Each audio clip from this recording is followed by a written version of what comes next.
பல ரூபம் எடுப்பாங்க. மரித்த பிறகு சடலம் அழுகும், எலும்பு அழியும், ஆமென். தலை மண்டை ஓடெல்லாம் காணாம போகும், கண்ணெல்லாம் இல்லாம இருக்கும், எல்லாம் அழிந்து செத்து போகும். பிரச்சனையே கிடையாது, போகட்டும்.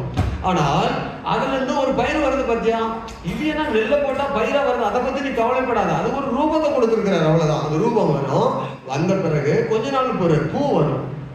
பூவெல்லாம் வருதுன்னு பார்ப்பேன், அதுக்குள்ள ஒரு முட்டை வரும், அதுக்குள்ள ஒரு சின்ன பிஞ்சு வரும். அப்படி வந்து நீ என்ன ரூபத்துல அதுக்குள்ள போட்டையோ அதே ரூபத்துல கடைசியா ஃபைனல் டிசிஷனா வந்து நிற்கும். புரியுதா? நீங்க எதை போட்டீங்களோ அதே ரூபத்துல மறுபடியும் ஃபைனல் டிசிஷன்ல வந்து நிற்கும். மாற்றமே கிடையாது. இப்ப நம்ம மனிதனா தானே இருக்கிறோம், இவ்வளவு உயர்ந்தான் இருக்கிறோம், இப்படியே தான் இருக்கும். எப்ப வரும்போது ரூபம் இப்படிதான் இருக்கும், சாயல் வேற. அல்லேலூயா சொல்லுங்களேன். தூதர்களை போல இருக்கும். இது மாதிரி நீங்க சேலை கட்டவோ இது மாதிரி பேண்ட் எல்லாம் போடவோ ஒன்றும் தேவையில்லை. மகிமையின் ரூபத்துல